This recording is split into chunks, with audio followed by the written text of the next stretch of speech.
These are times cocky UFC hype trains got completely destroyed and humbled by their opponents. I don't get full on a 3-piece and a soda. He better bring the whole damn family meal for that night. The fight clock is brought to you by Modelo.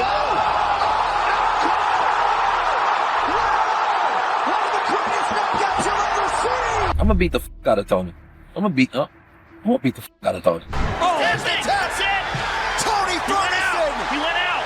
Has done it. Tony Ferguson is the UFC interim lightweight champion of the world.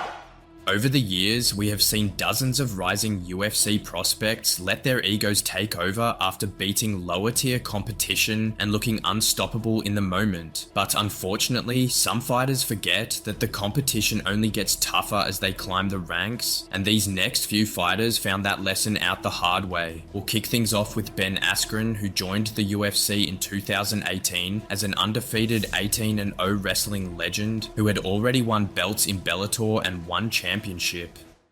After dominating 2 major MMA promotions, Askren entered the UFC with full confidence and started trash talking everyone in the welterweights division. There's so many bums in this division I want to beat up. Colby would be number 1 on my list. He's probably going to fight Tyron, so I can't. He's very, very, oh man, I was talking about gimmick. I don't know if you guys got that on camera. I was talking about gimmick infringement. He just takes the lowest common denominator of everything, and he does that because he can't think of any of his own material. It's so pathetic. Askren even claimed he'd take then lightweight champ Khabib's back and chant America while beating him up. America-Russia is always a great storyline. It always is. From since the Cold War. America and Russia. Think about that. Think about how it sells. Think about that. 165, 165 isn't happening. By that point, we're going to have 20-0 Ben Askren versus 27-0 Khabib. Someone's O's got to go. America versus Russia. I will get on his back and I will chant USA.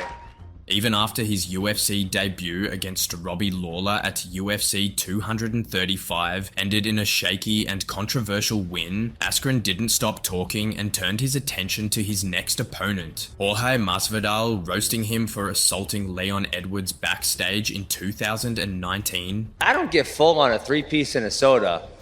He better bring the whole damn family meal for that night. You are not really secure with your own masculinity that you see. Oh my God, he said something. I need to go prove I'm tough. Masvidal was annoyed by Askren's comments and warned him to stay away or face the same fate as Edwards. Askren, however, was confident he could dominate Masvidal for a full 15 minutes. When the cage door closed, Masvidal made Askren pay big time as he sprinted toward him with violent intent and landed a flying knee that knocked Askren out in just 5 seconds. Saturday night was least traumatizing for me. There's a little part of my memory that's blank there, but I remember being in the cage with him. I don't really remember the flying knee. And then when I can recall, I remember everything. I was like, oh shit, I lost to George Masvidal. This freaking sucks. After being on the wrong end of the fastest knockout in UFC history, Askren lost his next fight against Damian Maia too and decided to retire from MMA altogether. Askren's story is very similar to Darren Till's because Till also had the skills and potential to become a UFC champion, but he let his cockiness get in the way and ruin his rise. When Darren Till joined the UFC in 2015, people saw him as Britain's next big star. He was undefeated and brought fresh energy to a division that Dana White felt was boring. Just 4 fights into his UFC career, Till got a huge opportunity against Donald Cerrone, and he made the most of it by knocking Cerrone out in the first round. I'm not scared of anyone. I'm not scared of Gunnar's grappling, and I'm not scared of Usman's wrestling. I'm not scared of Woodley's power, and I'm not scared of Thompson's karate. I don't give a fuck about any of them. I'm not scared of any of them. They should be fucking scared of me because I'm a vicious little cunt. In his next fight, Till beat Stephen Wonderboy Thompson, who was in his prime at the time. Till's win over Thompson eventually earned him a title shot against Tyron Woodley, and during the build-up, he missed no opportunity throwing shade at the champ. He says he's come up against the Carlos Condits and all that, and yeah, big respect, but I'm a different animal from them. I'm like a smart sniper. Condit's good, he's got a load of strikes, but he hasn't got my intelligence and my power. Till acted cocky, didn't show much respect to the champion, and promised a brutal knockout as well. He's the champion, respect is the champion, but that doesn't change anything. I'm still coming to knock him clean out on September 8th. Maybe it was his youth, the UFC hype, or just the bright lights, but regardless, Till got a little too carried away. I need the best Tyron Woodley on that night. I need the best Tyron, because I'm going to beat the best Tyron. I don't want the worst Tyron Woodley. I don't want anything. I want the best Tyron Woodley, because that's the guy I'm going to beat. Woodley stayed calm, took in all the trash talk, and waited for fight night. When the cage closed, he handled Till with ease as he survived Till's early attacks, and then dropped him with a big right hand in the second round, before finishing the fight by choking Till out with a Dar submission. I went back to the changing room and I cried my eyes out to my coach and to my training partners because I was gutted. But the day after, I was just like, it is what it is. Let's just start working again.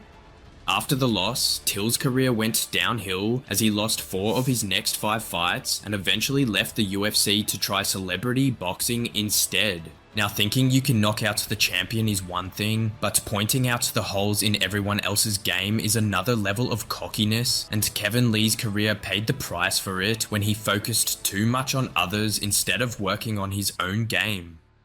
When Kevin Lee joined the UFC in 2014, he brought some much needed young energy to an aging lightweight division. He had a strong mix of wrestling and submission skills, and he quickly started stacking up wins. Within 2 years, he earned 7 wins and began making a name for himself by almost brawling with Michael Chiesa after insulting him. The only reason he took the fight is because it's in OKC. I'm going to carry him through this card. He's going to headline because of me. After that, he's going back to the prelims. But I just hope he shows up because I know his mama got tickets. So shut the fuck up about, hey, don't talk about my mom for one. Don't you ever talk about my mom. Don't you ever talk about my fucking mom. Yeah. What's good? After beating Chiesa, Lee shifted his focus to the undefeated Khabib Nurmagomedov and started pointing out the holes in his game. You go back to Khabib and all this, like his style is, it's good. It's obviously very good, but I can see a lot of holes in it. Though Lee didn't get Khabib, he landed a fight with another dangerous contender in Tony Ferguson, but even Tony wasn't safe from Lee's habit of pointing out the holes in everyone's game. The build-up was fiery and full of trash talk from both sides, but Lee was especially vocal. I'm gonna beat the fuck out of Tony. I'm gonna beat the fuck out of Tony. Tony can take a shot. I'm gonna beat the fuck. I like to give shots. I'm gonna beat the fuck out of Tony. Do you see it? I'm gonna beat the hell out. I'm gonna beat him for pillar to post. Look, y'all just, the folks don't really know. I'm gonna beat the fuck out of them. With Lee so full of himself, Ferguson had to warn him in the most Tony Ferguson way possible. You have no idea the kind of person I am and what you're dealing with, dude. You can talk as much as you want, but at the end of the day, I'm gonna TF you, and that's technical fault. That's a Tony Ferguson fucking finish. On fight night, Lee actually performed better than many expected. He managed to control Ferguson's pace and took him down several times, but one moment of carelessness cost him everything as Ferguson locked in a triangle choke and forced Lee to tap out. I'm devastated. I feel like I worked my ass off for this fight. I stepped up when no one else would, and I took a big risk tonight and just didn't go my way, but I'm gonna come back stronger. Over the past few years, the UFC has seen highly rated lightweight prospects come out cocky and guns blazing, only to leave with irreparable battle wounds. And James Vick is another dude who let his ego get in the way of what could have been a great career. James Vick joined the UFC in 2013 as an undefeated 4-0 prospect and slowly worked his way up the ranks, winning 5 straight fights over 3 years. In 2016, he faced his first setback when Beneil Dariush handed him a tough loss, but Vick bounced back strong, putting together 4 more wins in a row. Those wins brought his record to 8 wins in his last 9 fights, and his confidence shot through the roof. These guys know exactly who the fuck I am. Like, I'm the highest risk they can take. Yeah. Because I'm gonna whip them all. I'm gonna beat them all. Even when he got matched up with Justin Gaethje, Vick didn't slow down on the trash talk. He has world-class heart, world-class grit in him, but he doesn't have world-class skill set, and I think he's going to be exposed. I just don't think I don't even think he's a top 10 fighter in the UFC, to be honest with you. In the press conference, Vick continued to throw verbal jabs at Gaethje. Welcome to the big show. You get to fight the main event. You made it, buddy. Yeah, thank you, man. It's your last main event. You're about to be on a 3-fight losing streak and shipping your ass back to the B League to fight tomato cans again. I fought 4 times in the last year, and I won my fights. You lost 2 out of 3. You fucking suck, dude. Gaethje was naturally furious and ready to make Vick pay. When the cage door closed, Gaethje came out firing and landed a brutal overhand right that knocked Vick out cold in just 90 seconds. It was depressing, obviously, losing. It was more about the opportunity I blew, you know, about how long it took me to get that chance, and then I finally get it and I blew it, you know. The knockout didn't just destroy Vick's chin, it's completely shattered his confidence too, because after that, he lost his next 3 UFC fights and was released from the promotion. Even outside the UFC, he suffered a TKO and eventually retired from fighting. While Vick was a solid prospect, and so were the others on this list, none of them came close to the hype Paulo Costa had when he joined the UFC. But between his Twitter comedy, carefree lifestyle, and overly cocky attitude, Costa completely lost the plot.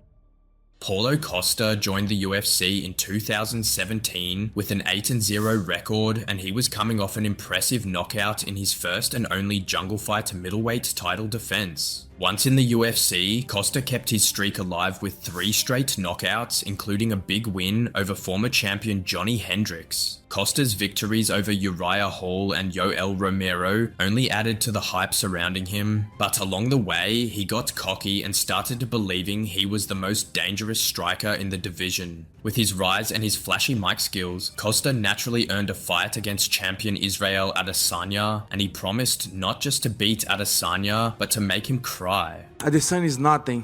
Adesanya is the most shameful champion I have seen ever. I will hit him very badly and he will cry like a baby. If making him cry wasn't enough, Paulo hinted at an even worse outcome. If Adesanya take this belt, anyway, I will kill him. On fight night, Costa failed to deliver as Adesanya chopped his legs down like timber and finished him with a second round TKO before adding some dry humping as an insult to injury. Since that fight, Costa has lost 3 of his 5 bouts, and he's now more famous for his Twitter antics than for serious fighting. Now, it's not just rising prospects and contenders who see their hype trains derailed, sometimes champions do too, and Jamahal Hill is one such guy who let his pride ruin his career. Jamahal Hill entered the UFC through Dana White's Contender Series in 2019, and his first claim to fame was him saying he was the greatest Contender Series fighter ever. You know, I made the claim that I was the most successful Contender Series alum, which I feel like, looking as far as like fight resume and things that I've done, I felt that was just 100% true.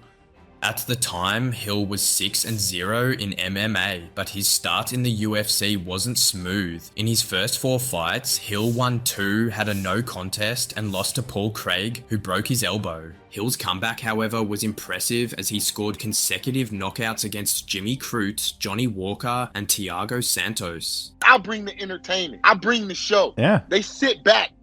Those wins shot him into title contention, and he made the most of it by defeating Glover Teixeira in a 5-round battle to win the light heavyweight belt. Hill later vacated the title due to injury, but when he returned to face Alex Pereira for the belt, he became extremely cocky for some reason. Leading up to UFC 300, Hill talked a lot of trash, claiming he was far superior to Pereira in terms of skills and experience. I see myself as superior everywhere. I see myself as a superior striker, as a superior grappler, a superior clinch worker, as a superior thinker, as everywhere. I'm superior to him in everywhere in this game, and I'm gonna show the levels to that. Throughout the fight week, Hill promised a devastating knockout. I've seen that he's not on my level. I've seen he's not on my level. It's not close, and I can't wait to get in there tomorrow and show that. Make no doubt, I'm here to put him out. He gotta go to sleep. Not only that, he even pulled stunts, like smashing the stone face symbol that represents Pereira and insinuating that he would shatter the champion. On fight night, Hill paid the price for his overconfidence as Pereira shrugged off a low blow and then dropped Hill with a powerful left hook before finishing the fight with ground and pound. The loss should have humbled Hill, but he doubled down on cockiness and ended up losing 2 more times. Jamahal Hill's story reminds us of Cody Garbrandt, who rose to the top in 2017 and started getting compared to prime Conor McGregor. But like Hill, he let his cockiness take over and ended up turning his career into a complete mess. Cody Garbrandt joined the UFC in 2015 with a perfect 5-0 record, and in his debut, he stopped Marcus Brimage, who also happened to be McGregor's first UFC win. In less than 2 years, Garbrandt racked up 5 wins and 4 by stoppage, and his victories earned him comparisons to Conor McGregor. Who do you have that's next on your list where you say this is our most bankable star after Conor? His name is Cody No Love. Very marketable guy. Given his marketability, the UFC fast-tracked Cody to a title shot against bantamweight legend Dominic Cruz. The build-up to the fight was intense, with both men trading trash talk. That's what you're worried about. That's your fear of me knocking you out, because you know that I'm going to knock you out. I'm telling you about the knockout you sustained because I'm scared of it happening to me. You're the one. I've never been knocked out. Because I'm knocking everybody out, and everyone believes I'm going to knock you out. I believe that I'm going to knock you out. I know that I'm going to knock you out.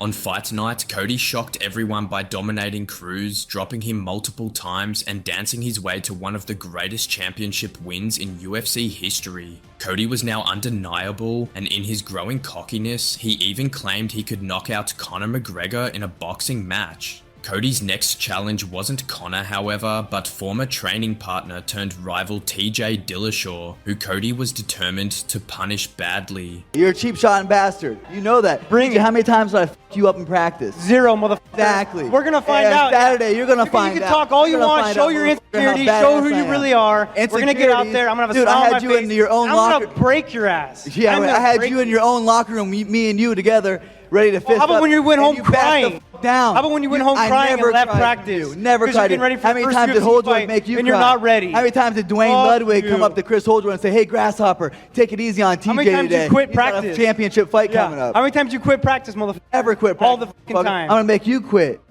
Cody took every opportunity to insult Dillashaw, even accusing him of taking steroids. One of the accusations made at TJ was the fact that he'd taken some special supplements. Oh yeah, the guy's on everything.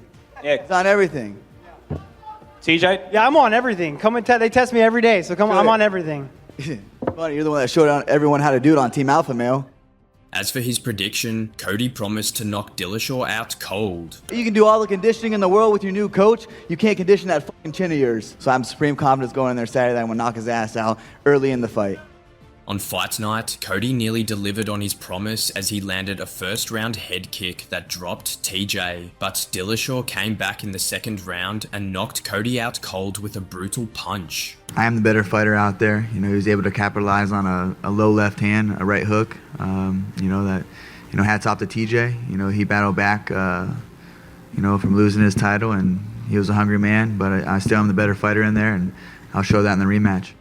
Cody stayed cocky in their rematch and ended up losing again, and since then, he has lost 5 out of 8 fights. But maybe Cody isn't entirely to blame for his fall. The UFC often pushes fighters into the spotlight before they've fully reached their peak, and many end up losing their way. Take Bo Nickal for example. He got a bit cocky too early and ended up paying a heavy price.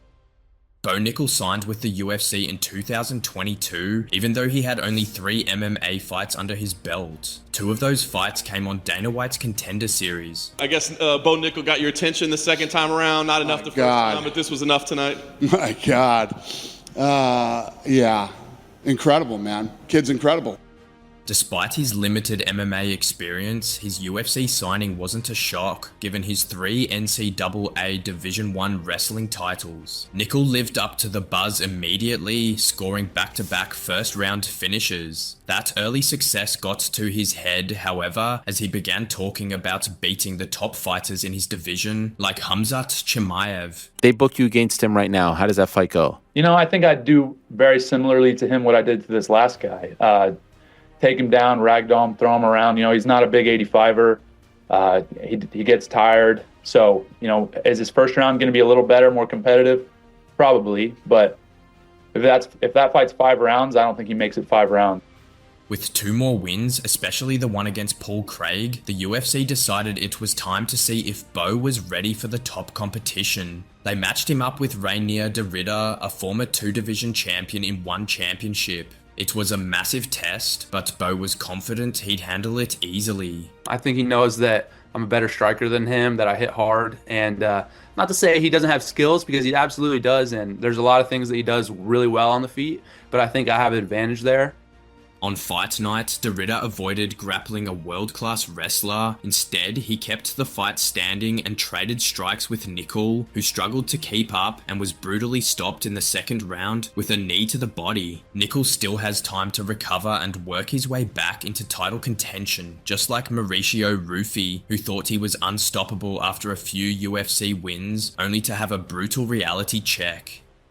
Mauricio Ruffy's rise in the UFC had shades of Conor McGregor written all over it, as he was loud and cocky on the mic and was a serious threat in the cage. I have a message for Islam Makhachev, a nice message. Hey, enjoy your days at the top. I know you're upset because I beat your friend, but enjoy your days because a new king is coming.